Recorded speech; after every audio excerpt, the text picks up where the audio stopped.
So hi guys, looking out my window, it's another dull and dreary day in lockdown. So let's see if we can brighten up your life by showing you how to take your flight simming up to an incredible new next level.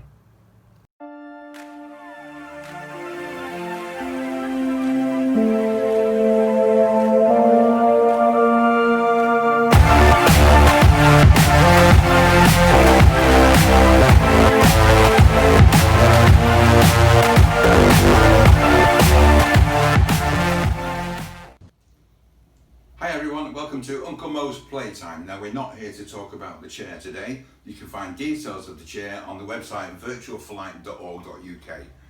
What I'm here to do today is to talk about these, or more importantly, these, which are hand controllers. And even more importantly than that, we're here to talk about the most amazing piece of kit you'll ever wish to purchase, and that's that. It's an Oculus Quest 2, released in October. We've just had version number 23 of the software, which now gives us a much better resolution, and it is absolutely superb for flight simulating. We're going to do some flying in a minute. Before I do that, I need to tell you the good news. $299 buys you the 64 gig version of this. $399 buys you the 256 gig version of this. If you're a flight simmer like me, you're going to need one of these, which is the Oculus Link cable. And this allows you to link it to your PC so that you can then play your XPlane or your Condor or your P3D. Can't really talk about Microsoft Flight Simulator yet. That's in a closed beta group. So even if I was in the group, which I'm not, the NDA agreement will probably mean I wouldn't be able to disclose anything. So that's it. It's going to be an absolutely superb experience. In a second, we're going to go in the chair and we're going to get some flying done. And while we're under the hood, I'll start talking to you about the differences between Condor and XPlane. Okay, so Oculus Quest 2, one of the questions you might be asking is, what about the Rift or the Rift S? Well, the point about the Rift is it's now a dead product. You can still get them, they're still around in the shop, but once they're gone, they're gone. All of the R&D money with Oculus is now going into the Quest. The Link 2 cable is absolutely fabulous. It means that any games that you purchased on your PC, you'll be able to play in the Quest headset. It is coming. So, without further ado, I'm going to put the headset on and then we're going to get down to some serious flying. So here we are at Camp Hill. We're at the Westman launch point. The launch marshal over there is nattering to the duty clerks. Hangars are over there. We've got wind direction 259, 19 knots, gusting 10 knots. Now some caveats before we start. The quality of the image you're going to see in any virtual reality headset is entirely dependent on four things. 1. The quality of the scenery image coming out of your flight simulator package. 2. The speed of your CPU, that's a central processing unit. 3. The quality of your graphics card and the amount of available memory on it. And 4. The quality of your own eyesight. And there are details on the website virtualflight.org.uk about all of those things for both XPlane and Condor. So let's take a look at XPlane first. So the first thing about XPlane is you get to see the hand controllers actually in the picture.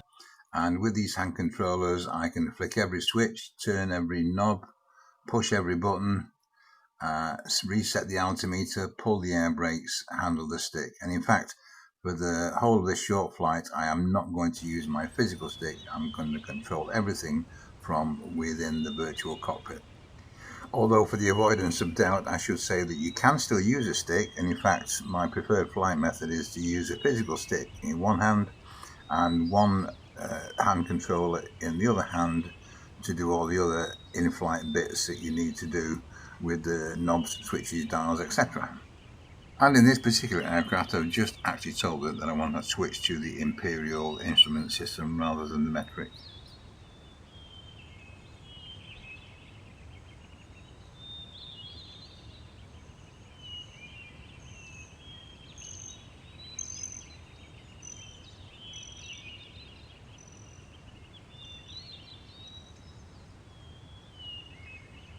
So now I'm just going to reset the altimeter. I was flying at Interlaken last night, so I'm at about 1900 feet.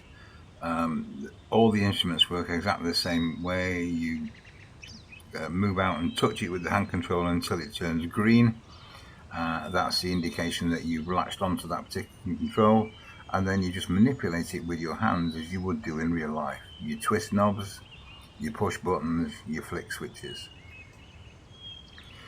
Just resetting the vario from speed to flight over to total energy.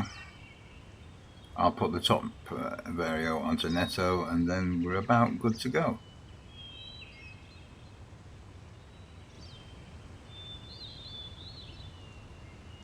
So I'm just going to shut up now while I do my cockpit checks, and then we'll get some flying in.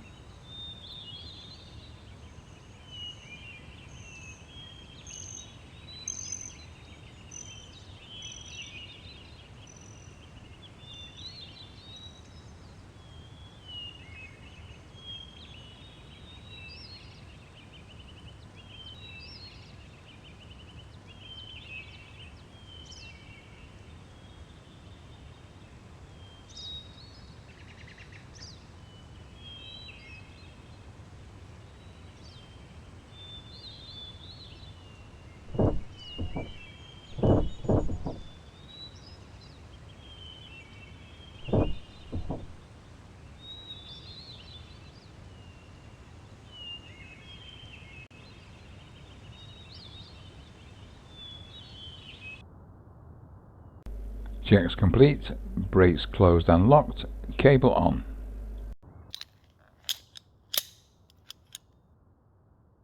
Cable is on and secure. You have a weak link.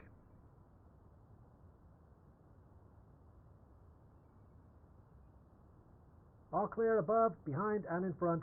Take up slack.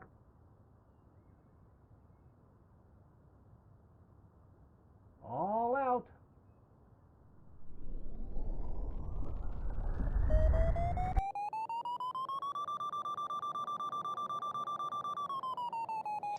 Now, this is where it might get a bit boring, because I cannot begin to tell you the difference it makes when you're viewing this in 3D, totally surrounded, totally immersed, no distractions, no light getting in, no doors creaking. You are just in the cockpit as you would be in a real aircraft. You are seeing the scene in 3D. You are able to look sideways, up, down, see where the clouds are, check your circuit pattern. Approach control is just fantastic. If it hadn't have been, honestly guys, if it hadn't have been for COVID-19 and the current lockdown, I would honestly have brought this up to the club to show people firsthand, a kind of try before you buy, but unfortunately I can't do that. I do have both XPlane and Condor on my machine. You could have tried them both. I have no axe to grind whatsoever. But yeah, the immersion just has to be seen to be believed. And well, maybe in the new year we'll see what happens. But if you want to get this on your Christmas list of pre-approved surprises, then I think that's something you should do. Remember, I am controlling this aircraft now just using the hand controllers. The only physical piece of kit I've needed to get are a set of rudder pedals. And forgive my flying, but they have not yet arrived, but I couldn't hold the video up much longer. So just sit back, relaxed, enjoy the flying. I'm going to land in a minute, and then I'm going to jump over into Condor. And do remember, when you're ready to buy one of these things, jump over to virtualflight.org.uk. You can order them through me. I have a special arrangement with Scan Computers. You'll save a few quid on postage, and I will make a few quid, so it's a win-win situation. That's all for now. Speak to you soon. But I couldn't really go without showing our newer members a view from the sharp end. This is where I spend most of my life when I'm up at Camp Hill, and who knows, when you've graduated to become a solo pilot and you start your winch training, you might even get me as your trainer. Who knows? You never know. Well, let's just go down the field and say hello to that pilot that's just landed. This is a technique called teleporting, and it's available with an XPlane. Not sure about other packages. I'll give it a whiz sometime. But let's just go and say hello and wave at the pilot, whoever he is. There is actually a serious side to teleporting because it means that you instructors can actually teach rookie pilots from the get-go how to do a proper walk round of an aircraft, even on really rainy, horrible, soggy UK British weekends. Let's jump over to Condor. Good evening all, hopefully we are recording. So in Condor 2, you don't get the luxury of any hand controllers, you cannot see your hands in the picture, you cannot click any buttons. Not to worry, in this video, Guy is using a combination of physical stick and rudders and a special product called Voice Attack. Voice Attack allows you to map any key stroke combination to a voice command, which you can then use to manipulate everything you need to do in whatever sim package you're using. There's packages available for both XPlane and Condor and P3D and MSFS. Other voice control packages are available. Sound like I'm working for the BBC there. Cable on.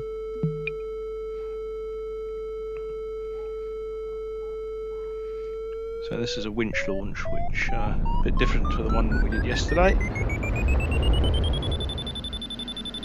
Oh, and probably a mistake to fill up with ballast trying to do a winch launch. I don't know. Crikey.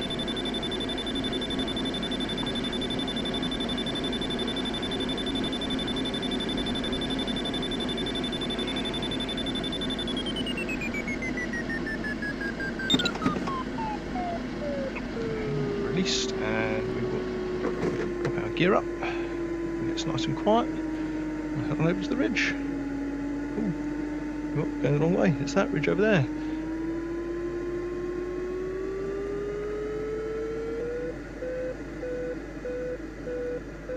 Oh yeah, that's going to be fun.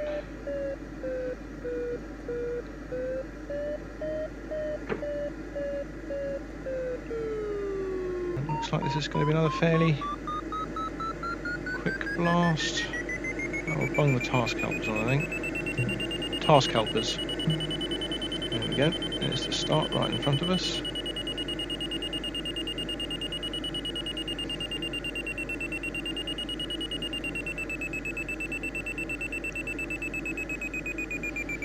We've got nice clear marks on the map on the PDA there, as you can see. Hopefully I'm looking at it a little bit longer this time, make it a bit easier for you guys to see. Switch the task helpers off, I think. Task helpers. Task helpers.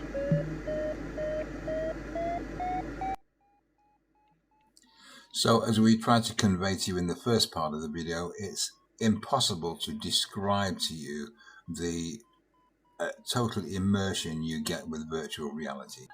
What we can tell you, and everybody who's used it will tell you the same, it will take your flying to absolutely the next level of realism. You will be sitting in the cockpit, you will be controlling the aircraft as if you were flying a real one. So that's all for now. Do hop over to the website, check out all the facts, and I hope you get one for Christmas.